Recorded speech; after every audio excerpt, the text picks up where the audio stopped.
I'm one of these people that thinks if you look at Bitcoin right now, everybody's excited. It's up to what, over 50,000? I'm one of these people that thinks if you invest 100,000 in it, eventually it's going to be worth $1 million because the fiat currency is not going to work.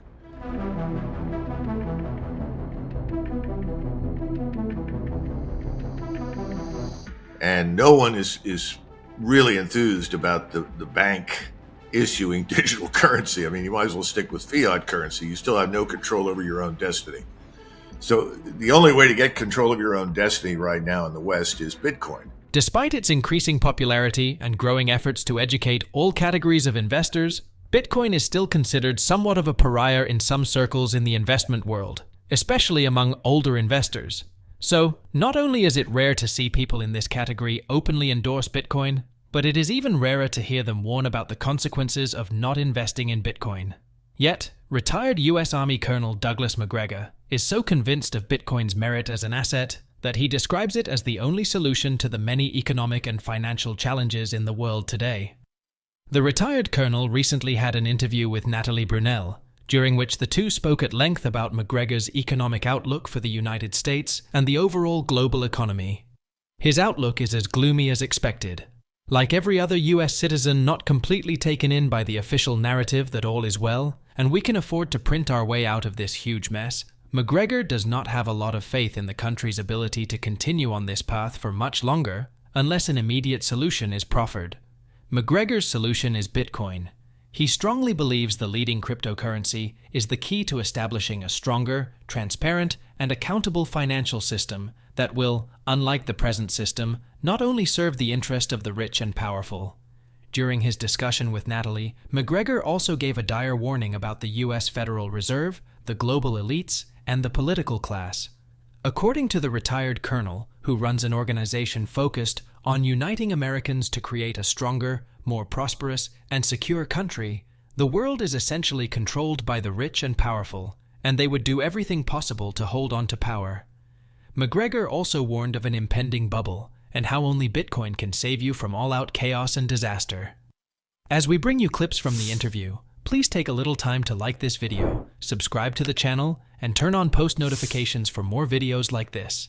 Thanks, and enjoy the video. Economically, I think we are a runaway locomotive on a very wobbly track headed down the side of a mountain. And at the bottom of the mountain is a ravine. And can we put the brakes on? Or is it too late? I'm beginning to think it's probably too late. So the question is, when we get down there, do we just go right over the cliff into the ravine? Or do we stop magically or miraculously? I think if you read Alistair MacLean and what he says about BRICS and what he says about the Russians and others, we're headed into the ravine. If you look at people in my generation, oh, that's ridiculous. Bitcoin is nonsense. Forget it. Nobody bothers to look at it. Nobody bothers to try and understand it. Alistair MacLeod's in the same group.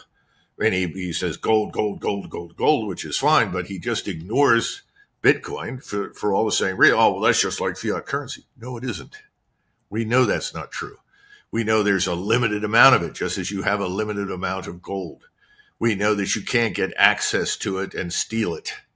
We know that it holds value.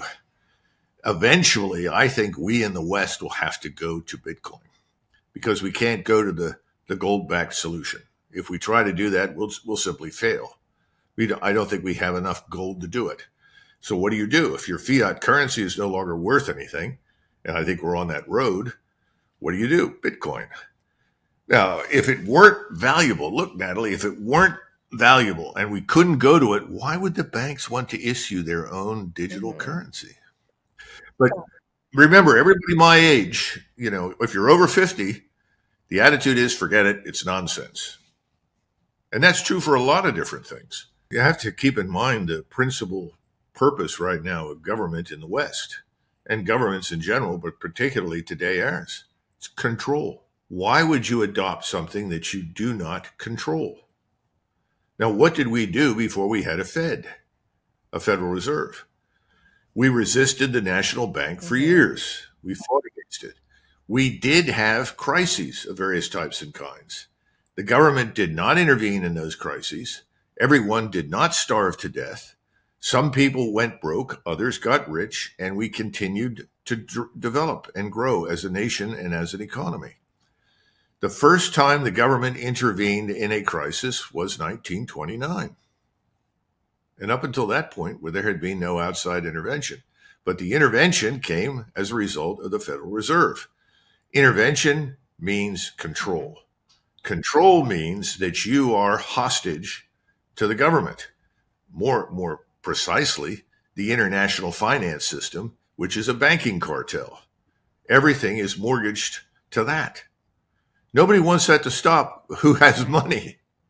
You have to understand that. So control's the issue, but they're going to lose control. This is the point that we keep talking about. When you listen to even Rubini will say this, everybody eventually comes around to saying, well, it's about control. And you hear people say, well, don't fight the Fed. The Fed's in control.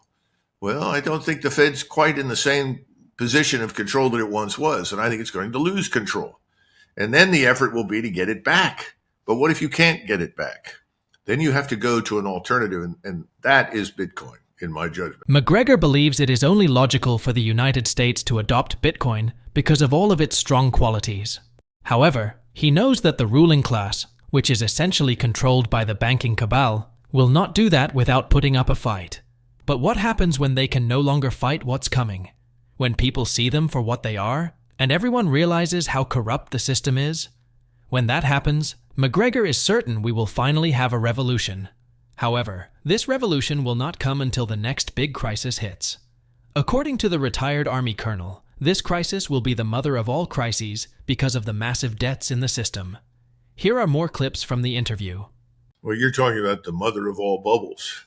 And first of all, you've got to persuade people to believe that's even possible. And my experience in Washington and around here is that, no, they refuse to believe it. You know, Leon Trotsky, not one of my favorite people. I think he and his comrades, the Bolsheviks, should have been rounded up and shot in the interests of humanity, and we'd have saved tens of millions of lives. But he was right about a few things. And in 1920, when people were telling him what they wanted to do in the Soviet Union was impossible, he looked at them and he said, look, the revolution was always impossible until it happened. That's what you're dealing with right now. The same mentality. Oh, that's impossible. That's impossible. It's not impossible. And then it happens. So I don't think you're going to get very far in the short run convincing anybody of anything until it happens. I think you've got probably support for that viewpoint from perhaps a third of the electorate. And remember that viewpoint is not at all supported at the top. And if you go on the mainstream media, go to the various cable stations and listen to them talk about the economy, you'd think that we're on the path to blue skies. Yeah. Not only will there be no recession, whatever happens, it's a soft landing. Everything is just fine. Then you and I earlier in this conversation discussed all the various things happening beyond America's borders, along with the catastrophe on the Mexican border and the proliferation of these illegals inside the country, the collapse of the rule of law, which has really happened in the United States because the chief law enforcement officer of the country is President Biden. And he's not enforcing federal law. He's suspending it or violating it. When you look at those things, how will those events, depending upon what happens over the next 6 to 12 months, impact the economy, impact the financial system, change the lives of Americans? That's why when people start painting this glamorous picture of a soft landing and it's, good time, happy times are here again, I sort of sit there and said, how can you possibly reach that conclusion? As long as the food stamps are available, as long as the government checks continue to show up. And remember, what is it? A third or more of our gross domestic product or gross national product is now government spending. I mean, who are we kidding? So, as long as these things continue, not much will happen. It's back to the old adage, France was in trouble. The French economy was in trouble for years. You've heard of this man, John Law, under Louis XV, who concocted this tremendous scandal about gold, set up phony convoys coming into Paris that they circulated the rumor these were all carrying gold to the treasury. And it was a big lie. But you didn't get a revolution until 1789. Some people would look at that and say, well, why wasn't there a revolution in 1715? or 1730 or 1740. President Biden's government is weak. Oh, it acts from time to time, but we know what it acts against. The sort of ghost of white supremacy or white Christian nationalism or something. And everybody that I know all says, well, where are all these people? Could we fill an auditorium with them? Probably not. So it's all nonsense, but that's the focus. In the meantime, the country's overrun. The rule of law is breaking down. The economy's a mess. Nothing's happening. So I think we just now need to do what makes sense for ourselves. And I tell people, get out of these overpriced stocks. If there's anything out there worth having, I think they're commodities. As my grandfather used to say, Douglas, if it comes out of the ground, buy it. Everyone will eventually need it. Oil, gold, silver, agricultural products, okay? But, as a general rule, we're a mess right now. Everything's overvalued. It's not going to last. So get into Bitcoin, get into gold, be in cash. MacGregor's warning is simple. A massive crisis is on the horizon, and only safe haven assets like Bitcoin can save you. This is why he is so bullish on Bitcoin both in the short and long term.